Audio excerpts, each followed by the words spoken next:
मेरे channel clear concept पर आप लोगों का बहुत बहुत स्वागत है। मैं हूं रक्षा खान और आज के वीडियो में मैं आप लोगों के लिए लेकर आई हूं एडजेक्टिव क्लाउज। जैसा कि मैंने पहले आप लोगों को बताया था कि क्लाउज से 10th बोर्ड में एक क्वेश्चन ज़रूर आता है, तो एडजेक्टिव क्लाउज से भी एक क्वेश्चन निकल कर आता है। वो ये है कि choose the adjective clause in the following sentences, यानी कि एडजेक्टिव क्लाउज को निम्नलिखित वाक्यों में से चुनें। तो क्लाउज एडजेक्टिव क्लाउज पढ़ने के लिए हम लोगों को 3 चीज़ों का कंसेप्ट क्लियर होना बहुत ज़्यादा ज़रूरी है। सबसे पहला है क्लाउज, जिस पर मैंने एक वीडियो बना रखा है, उसको आप लोग देखकर कंसेप्ट क्लियर कर सकते हैं। दूसरा है, चूँकि एडजेक्टिव क्लाउज पढ़ रहे हैं तो एडजेक्टिव क्या होता है, कंसेप्ट बिल्कुल क्लियर होना चाहिए उस पर। और तीसरा है रिलेटिव प्रोनाउन, यानी कि इसमें जो क्लाउज को जो जोड़ने वाले रिलेटिव प्रोनाउंस आते हैं, तो रिलेटिव प्रोनाउन क्या होता है, इस पर भी कंसेप्ट बिल्कुल क्लियर होना चाहिए। तो मैं स्टार्ट करने से पहले उन महिलाओं से कुछ कहना चाहती हूँ, या उन बिगिनर से जो इंग्लिश स्पीकिंग सीखना चाहते हैं, कि आप लोग को अगर इंग्लिश स्पीकिंग सीखनी है तो इस एडजेक्टिव क्लाउज पर मत जाइए, क्योंकि ये ग्रामर का एक चैप्टर है, इससे आपको क्या लेने देना पड़कर। तो कोई बात नहीं, आप लोगों के लिए भी बहुत कुछ इसमें है। You can use each and every sentences in your daily life conversation. Her sentence को आप लोग अपने डेली लाइफ कन्वर्सेशन में यूज़ कर सकते हैं। कैसे यूज़ करेंगे, किस तरह के सेंटेंसेस होंगे, वो मैं आगे आप लोगों को बताऊंगी और कुछ स्ट्रक्चर भी बताऊंगी। So don't worry, be happy. और उससे पहले मैं इसको बच्चों को पढ़ा लूँ, उसके बाद मैं आप लोगों को बताऊंगी। तो चलिए हम लोग सबसे पहले एडजेक्टिव को देख लेते हैं कि एडजेक्टिव होता क्या है। एडजेक्टिव आप लोगों ने बच्चों पढ़ा होगा कि एडजेक्टिव वो होता है जो नाउन को क्वालिफाई करता है, यानी कि नाउन के बारे में बताता है, कुछ भी बताता है, अच्छा है, बुरा है, उसका रंग कैसा, उसकी हाइट कैसी है, ये सब जो है नाउन के बारे में बताता है। एक एग्जाम्पल के तौर पर देख लीजिए, यहाँ पर लिखा हुआ इंटेलिजेंट बॉय। तो बॉय इसमें क्या है, बॉय जो है वो नाउन है, और नाउन से पहले मैंने बॉय के पहले एक वर्ड लिख दिया इंटेलिजेंट, यानी बॉय को के बारे में बता रहा है कि ये बॉय क्या है भाई, कैसा है, इंटेलिजेंट है। तो जब ये नाउन के बारे में ये डिस्क्राइब कर रहा है तो ये वाला वर्ड जो हमारा हो गया एडजेक्टिव। एक और एग्जाम्पल ले लीजिए, dog is sitting. Dog is sitting, इसमें कहीं पर आपको एडजेक्टिव नहीं दिख रहा होगा, ये हमारा नाउन हो गया और ये दोनों जो है हमारा वर्ब हो गया। लेकिन जैसे ही मैंने यहाँ पर एक लगा दिया वाइट डॉग इज सिटिंग, तो अब आपको पता चल रहा है कि डॉग के बारे में कहा जा रहा है, लेकिन डॉग कैसा है, तो भाई वो वाइट है। तो डॉग को ये डिस्क्राइब कर रहा है, यानी नाउन के बारे में बतला रहा है कि ये नाउन जो है वो कैसा है, तो ये है वाइट। तो ये हमारा क्या हो गया, एडजेक्टिव। यानी क्लियर हो गया कि एडजेक्टिव जो है वो नाउन के बारे में बतलाता है, उसको क्वालिफाई करता है। अब हम लोग देख लेते हैं रिलेटिव प्रोनाउन को। रिलेटिव प्रोनाउन क्या होता है, रिलेटिव प्रोनाउन देखिए, ये सब जो है ये रिलेटिव प्रोनाउन है। प्रोनाउन आप लोगों ने पढ़ा होगा कि प्रोनाउन क्या होता है, नाउन के बदले में जो यूज़ किया जाता है वर्ड, वो प्रोनाउन होता है। जैसे बॉय के लिए हम लोग यूज़ करते हैं ही, गर्ल के लिए यूज़ करते हैं शी, और कुछ प्रोनाउन ऐसे होते हैं जो यहाँ पर है दैट, विच, हु, हुम, हुज, ये भी प्रोनाउन है, लेकिन ये है रिलेटिव प्रोनाउन। तो रिलेटिव प्रोनाउन क्या होता है, रिलेटिव प्रोनाउन वो होता है जो 2 सेंटेंस को या 2 क्लाउज को आपस में जोड़ता है और अपने से पहले आने वाले नाउन से अपना रिलेशन बतलाता है। कैसे, अभी आप लोगों को समझ में आ जाएगा। इस सेंटेंस को देखिए, this is the girl who stole my book. यही वो लड़की है जिसने मेरी बुक चुराई है। यहाँ पर देखिए, ये जो हु वर्ड यूज़ किया है, ये हु का मतलब कौन नहीं है, ये क्वेश्चन वाला हु नहीं है। इसका मतलब यहाँ पर हुआ जिसने या जो, यही मीनिंग इसका आता है यहाँ पर।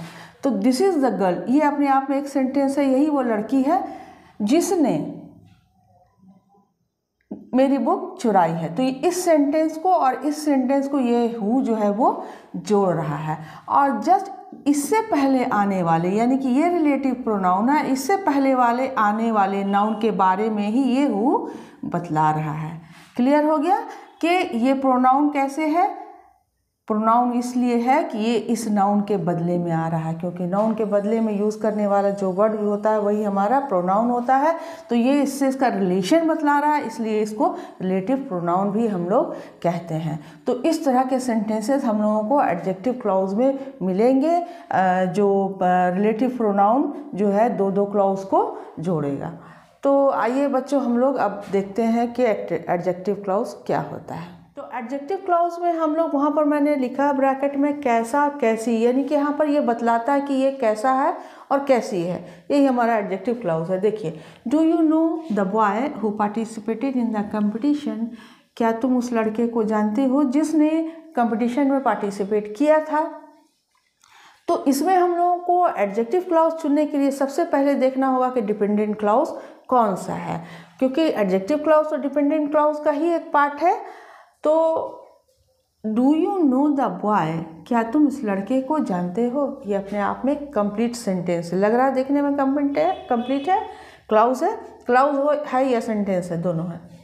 तो do you know the boy जब ये कंप्लीट है तो ये हो गया हमारा इंडिपेंडेंट सेंटेंस, इंडिपेंडेंट सेंटेंस है। तो हम लोग को देखना है dependent sentence, who participated in the competition, जिसने कंपटीशन में भाग लिया था, ये हमारा है डिपेंडेंट सेंटेंस। कौन सा सेंटेंस हो गया, डिपेंडेंट सेंटेंस। तो यही हमारा एडजेक्टिव क्लॉज है।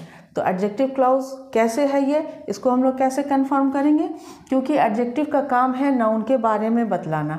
तो यहाँ पर जो लिखा हुआ है do you know the boy, ये द बॉय जो हमारा क्या है, नाउन है। जिसने, इस हु का मतलब क्या हुआ, जिसने कंपटीशन में पार्टिसिपेट किया था, तो ये तो हमारा रिलेटिव प्रोनाउन हो गया। और ये जो पूरा बता रहा है वो किसके बारे में बता रहा है, बॉय के बारे में, यानी नाउन के बारे में बता रहा है। तो जब नाउन के बारे में जो क्लॉज बताता है तो वो एडजेक्टिव क्लॉज होता है। रिलेटिव प्रोनाउन भी आप लोगों को समझ में आ गया होगा, ये रिलेशन बता रहा है इस क्लॉज से इस क्लॉज के बारे में, और दो सेंटेंस को जोड़ रहा है। नेक्स्ट आइए, he gave me the pen which I wanted, उसने मुझे पेन दिया। ये तो इनकम्प्लीट, ये कंप्लीट है, ये हो गया इंडिपेंडेंट, क्या हो गया, इंडिपेंडेंट सेंटेंस हो गया। और विच आई वांटेड, ये हो गया हमारा डिपेंडेंट सेंटेंस। ये डिपेंड है इस क्लॉज पर, जब इस क्लॉज से जुड़ेगा तभी इसका मीनिंग पूरा खुलकर आएगा, ऐसे ये इनकम्प्लीट सेंटेंस मीनिंग है इसका। तो ये हो गया हमारा डिपेंडेंट सेंटेंस, और यही हमारा हो गया एडजेक्टिव क्लॉज, क्योंकि एडजेक्टिव क्लॉज तो डिपेंडेंट ही होगा, डिपेंडेंट क्लॉज में ही से ही आएगा। तो अब हम इसको कंफर्म कैसे करेंगे कि कैसे ये एडजेक्टिव क्लॉज है।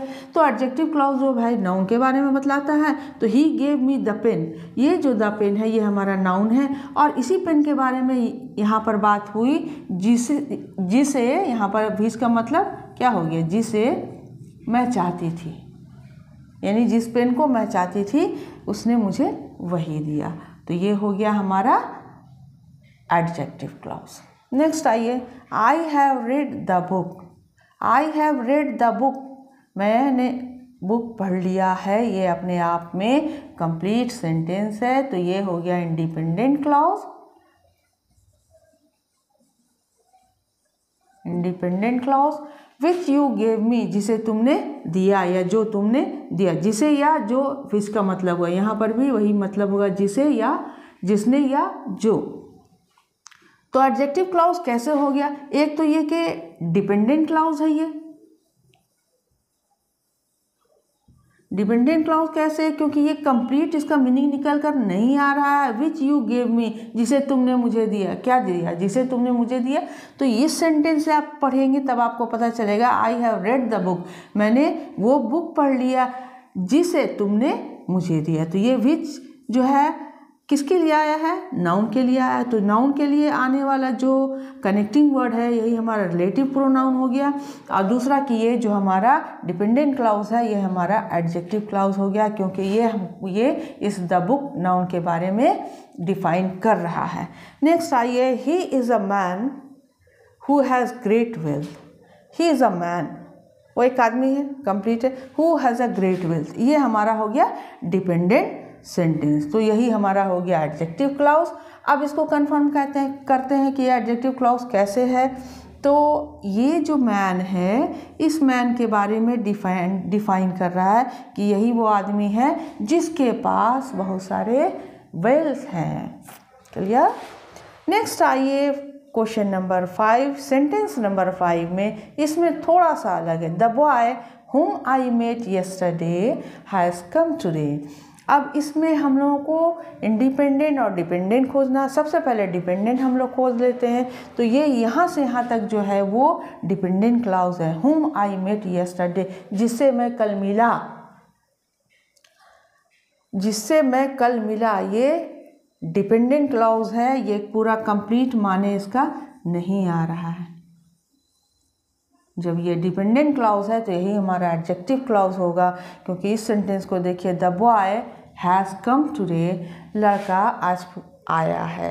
तो ये अपने आप में कंप्लीट है और ये सेंटेंस इसके ऊपर डिपेंड है। तो ये डिपेंडेंट क्लॉज है। और एडजेक्टिव क्लॉज ये कैसे है, क्योंकि ये जो द बॉय है, द बॉय के बारे में ही बता रहा है कि ये वही लड़का है जिससे मैं कल मिला, यानी कि जो लड़का आज आया ये वही लड़का जिससे मैं कल मिला। तो हो गया क्लियर कि एडजेक्टिव क्लॉज क्या होता है। Shahrukh Khan film Kabhi Khushi Kabhi Gham which release in 2001 is one of my favourite movie.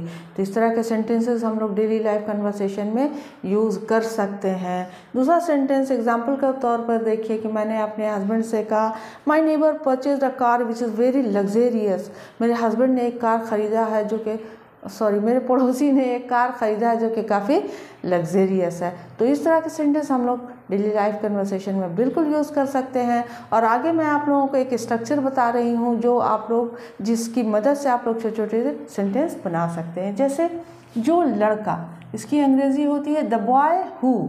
जो लड़की, द गर्ल हु। जो आदमी, द मैन हु। जो किताब, द बुक विच। बुक के लिए विच आएगा। तो अगर इससे हम लोग लंबे सेंटेंस बनाएंगे, जो लड़का खेल रहा है वो मेरा भाई है, तो वो इस तरह से बन जाएगा, the boy who is playing is my brother. जो लड़की तैर रही है वो मेरी भतीजी है। द गर्ल हु, ये इसके साथ मिल जाएगा, the girl who is swimming. The girl who is swimming is my niece. उसी तरह से ये भी सेंटेंस है, the boy who is playing is my brother. अब एक इस तरह का स्ट्रक्चर है, यही वो लड़की है जिसने, यही वो लड़का है जिसने, यही वो आदमी है जिसने। इस तरह का सेंटेंस कैसे ट्रांसलेट होता है, यही वो लड़की है जिसने, this is the girl who. यही वो लड़का है जिसने, this is the boy who. तो अगर इसको हम लोग सेंटेंस पूरा बनाएं तो किस तरह से बनाएंगे, यही वो लड़का है जिसने मेरी किताब चुराई है, या चुराई, जिसने मेरी किताब चुराई। This is the girl who stole my book. यही वो लड़का है जिसने गाना गाया है। This is the boy who has sung a song. This is the boy who has sung a song. This is the girl who stole my book. तो इस तरह के सेंटेंसेस को आप डेली लाइफ कन्वर्सेशन में यूज़ कर सकते हैं। अगले वीडियो में आप लोगों के लिए लेकर आऊँगी एडवर्ब क्लॉज, और कुछ कन्वर्सेशन के सेंटेंस भी मैं एडवर्ब क्लॉज में से ही दूंगी।